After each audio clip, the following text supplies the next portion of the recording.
Good morning. I want to dedicate this service this morning to Rich Henry. Rich Henry was the spiritual leader and founder of the Unity Church of Peace in Woodinville, Washington. He made his transition about a month ago, and I co-officiated his service with Jamal Rahman a couple of weeks ago. And as happens at memorial services when we celebrate someone's life, usually there's a theme that runs through it, and we like to take the best, the essence of someone, and ask the question, what is it that we loved most about our loved one who made their transitions, and how can that become alive through me? Because as it becomes alive through each one of us, we carry that person into life, even though we also know that we continue to live even when we lay down the body. So this was the theme of Rich's memorial service. And there were 3 questions. And the questions are, and something Rich would say frequently, is, do you feel seen? Do you feel loved? And do you feel heard? He said that to pretty much everybody, whether it was a community meeting or a class. Whenever I was in the presence of Rich Henry, I felt like I was the only person on the planet. He just had that special gift. And you may remember him. He and his wife led our community through an appreciative inquiry series about 4 years ago, I think. So we're honoring him today. Because the truth is, being seen, being heard, being loved is the foundation of all relationships, isn't it? It's the foundation of our children. Usually when our children are acting out, it's because why? They want to feel seen, heard, and loved. It's what our family, our friends, our co-workers, our community, it is a desire that we all have. It's a basic human need to be connected. And without it, we become isolated and we become alone. Dr. Kenneth Pelletier said that a sense of belonging appears to be a basic human need, as basic as food and shelter. In fact, social support may be one of the critical elements distinguishing those who remain healthy from those who become ill. So not a guarantee, but chances are is the more we reach out to our community, the healthier we are. The more we reach out to our family and to our friends, the healthier we are. And the truth is that even our pets, even those animals that live with us, need our love. They need to be loved, seen, and heard, do they not? How many of you have cats? And how many of your cats will sit in the middle of something that you're working on?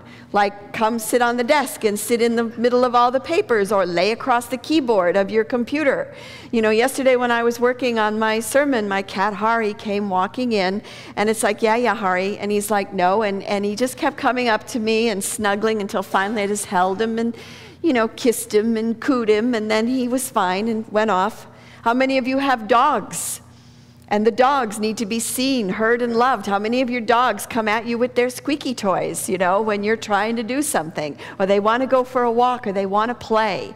There's many times when I'm lost in the computer, and sometimes I think I don't even move because I'm so into the computer, and my little Geo dog will come up to me, and she'll just put her paws on my leg or my arm. She'll just come up and put her paws as if to say, hello, I don't think you're in your body. Do you see me? Do you hear me? Do you know that I'm even here? Come back into the world of the living. So being seen, heard, and loved is the foundation for healing and for wholeness. And we have that need, and there's been times in our lives, yeah, where we probably have been where we have felt excluded. Perhaps you have felt like an outcast, or you have felt like you're different and you don't fit in. You know, how many have memories from grade school, you know, where maybe you were chosen last for basketball, or you weren't with the cool kids or the clique or whatever that may have been. And the truth is that there are times when we're not going to be included in things in our lives. And what happens is it can push old buttons from when we were kids, yeah? An example is I was reading a blog by a woman named Barbara Graham, and she's a grandmother, a new grandmother, and her son his son's wife, her daughter-in-law, had the baby. And what I've been reading is that it's different for moms who have sons and then have children versus moms who have daughters who have children. And so there's a feeling sometimes of when you're the mom of the daughter-in-law that you're not as connected and included. And she was feeling really left out because her grandbaby had just been born. She was visiting, and she'd walk in the bedroom, and there would be her daughter-in-law and her mother over the baby, and they'd be discussing diaper rash and how long the baby sleeps at night and what to do. And she wanted to go, hello, you know, I have raised a couple of kids here. I do know how to do this as well. And she said it pushed those buttons for her of when she was left out, when she was not included.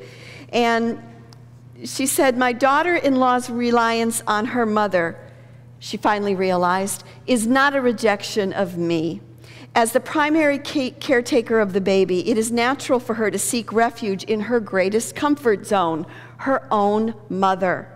And it's not about you, I admonished myself. So even when it is unintentional, there are times when we feel like we're outcast or we're outside of something. Because again, we have that strong need to be included. So just basically, what does it mean to be seen? What does it mean to be seen? And I think one thing is just to be seen, right? It's like, oh, you're here, I see you, you know? And so we have our name tags today, and we're divided into different parts of town and neighborhoods. So I would like for us to have the opportunity to see what parts of town we're from. And this is actually going to build into something else. But for now, I would like all the people from Ballard to just stand up for a moment. All our Ballard folks. Now stay standing and just look at each other and see each other. Maybe, and there's two in the back. You guys aren't in Ballard, you're over here. No. So these are our Ballard, and see, we see you. We see you. Okay. How about West Seattle? Let's have West Seattle stand up. I don't know, West Seattle always seems to win. We have West Seattle in the balcony as well. And again, West Seattleites see each other. Maybe you didn't know that y'all lived in West Seattle. Take a moment to just see each other. Thank you. How about Capitol Hill? Do we have Capitol Hill here? Oh, a lot of Capitol Hill. Look around again. See each other. See each other. And always, and look in the balcony too, because we have people up there. How about Wedgwood or Wallingford? Anybody from Wedgwood and Wallingford? Okay, and look around, the Wedgwood and Wallingford. Thank you, look around.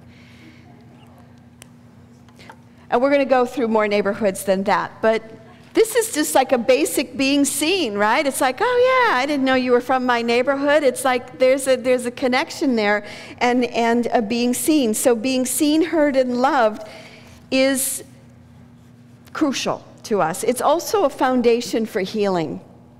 Tonight on Comedy Central, there is going to be a show called Night of Too Many Stars with Jon Stewart and, I don't know, a whole bunch of people. And I saw a clip of it yesterday. And it's a benefit. So it's a benefit program for educational programs for kids with autism. Now there was a little girl, she's about 8 years old, her name is Jody DePlaza.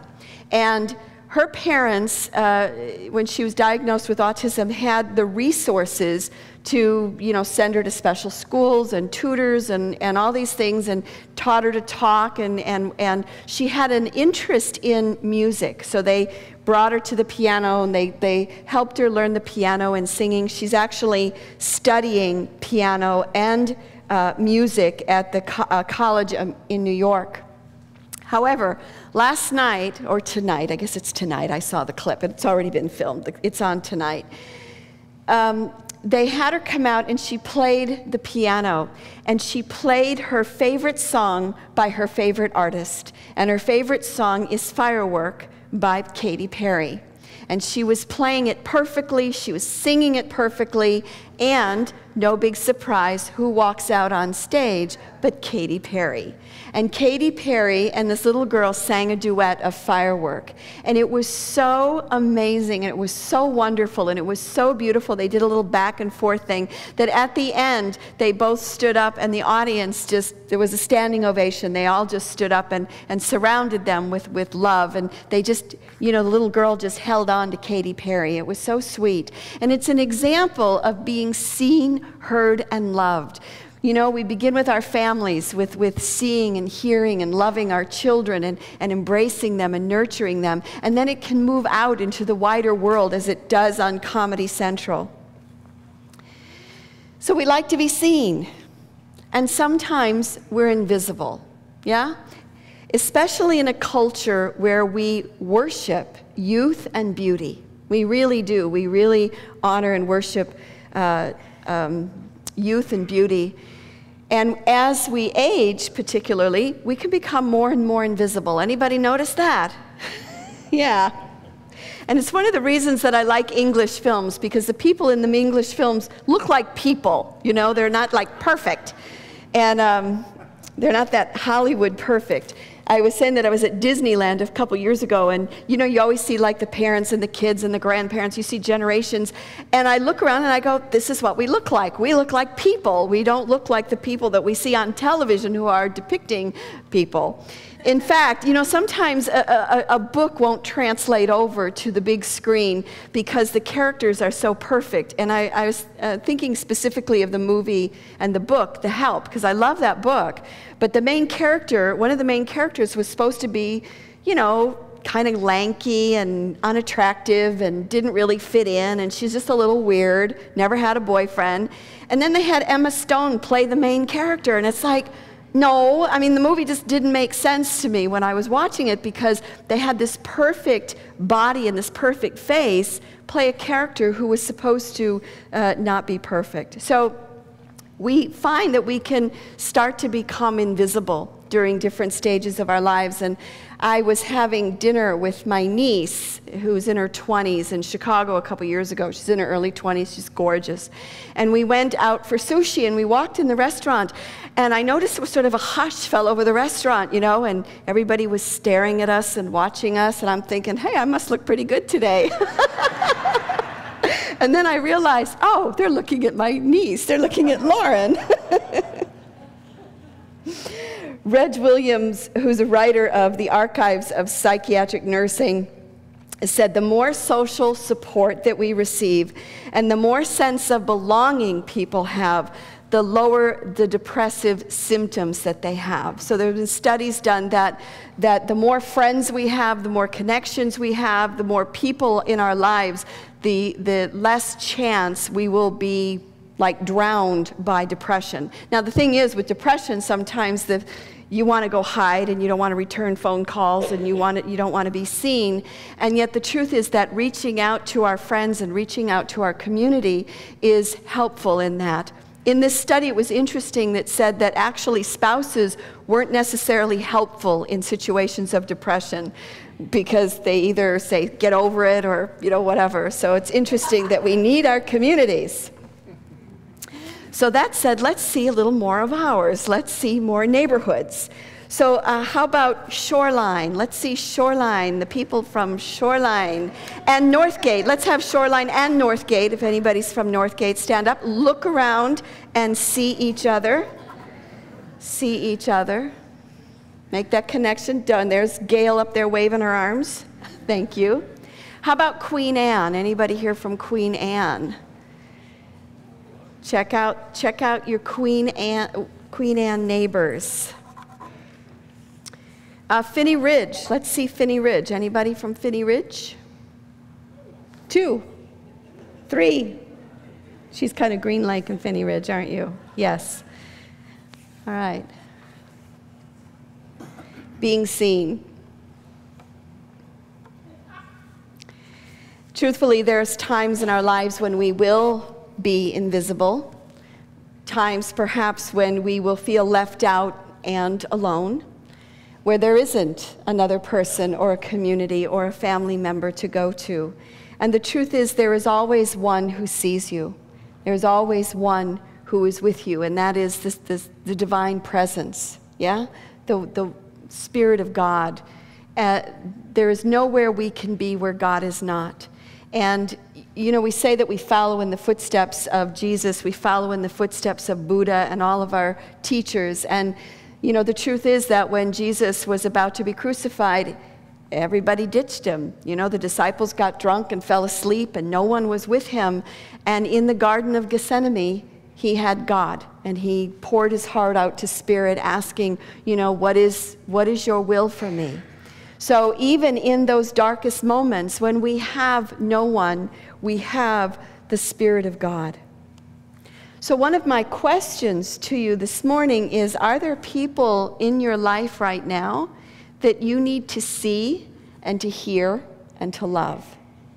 And I'm not necessarily talking about someone who is needy right now, but sometimes it's those people that are closest to us, that are with us every day. Sometimes we don't see them and we don't hear them, and you know, we're not really connected.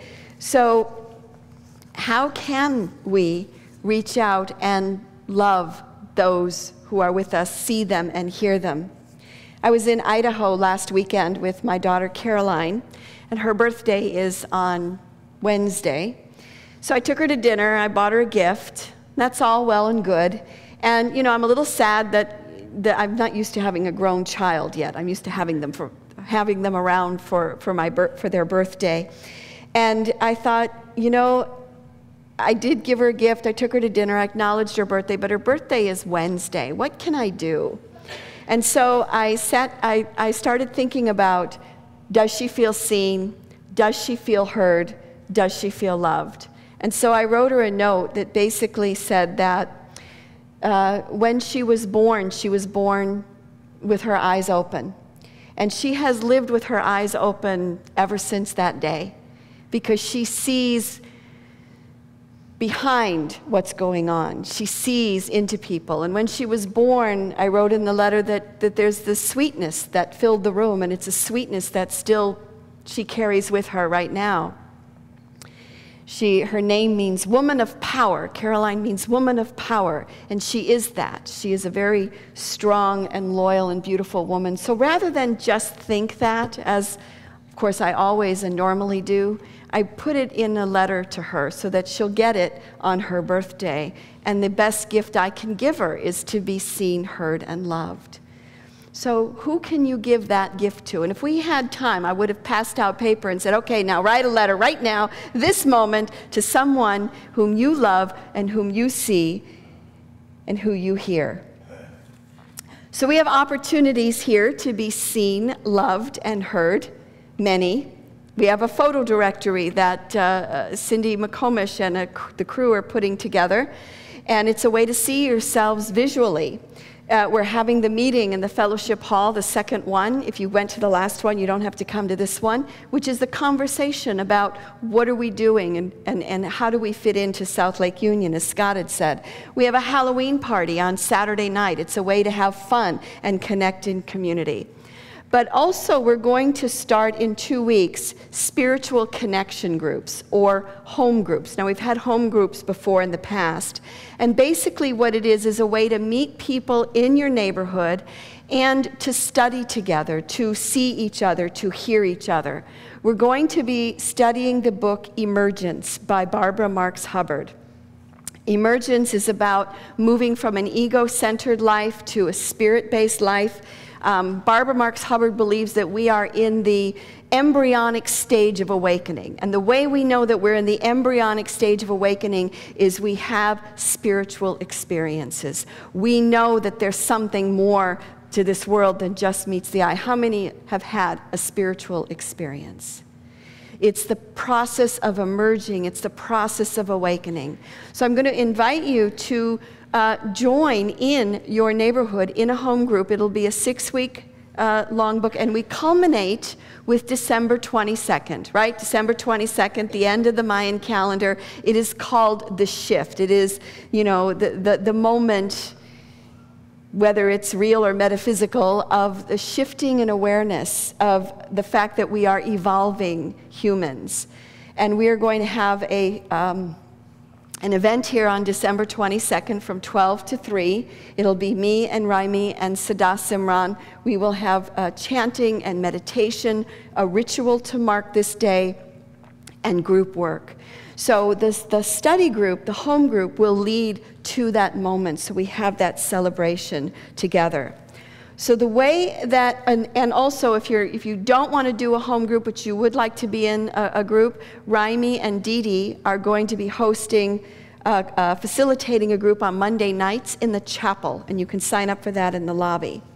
The way that you join up and sign up for this is, guess what? You have your name tag here, and it already says the part of town that you live in. So all you have to do is turn it over, write the words home group on it, and your email and your phone number so that we can let you know who else is in your neighborhood. The way it looks is one person hosts, gives their home, another person leads the discussion, and I would assume that everybody would bring food because, you know, food is always a good thing to have. Let's do a little more neighborhoods. Okay, we didn't see Lake Forest Park and Bothell and Kenmore, Woodinville, that whole area. Linwood, thank you. I forgot Linwood the first service. Look around and see each other. Hey. Tiffany's here. How about Roosevelt and Sandpoint? Anybody? There they are. You're sitting right by each other or with each other. Seward Park. Anybody from Seward Park?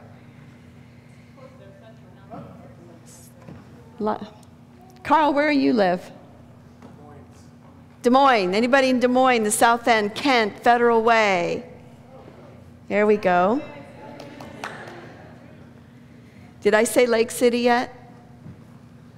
Okay, what haven't I said? I know that I've left. Central, stand up if you're Central. All right. Oh, that's right. We had a big crew from Bellevue this morning. Bellevue, East Side, Mercer Island. I thought I said Rainier Valley. What? So we mixed you guys up a little. We mixed Bellevue with Rainier Valley. What? Oh, Greenwood, Green Lake. Ah, big crowd. There you go. Look around and see each other. SeaTac. Burien. Belltown. Across the street, across the parking lot.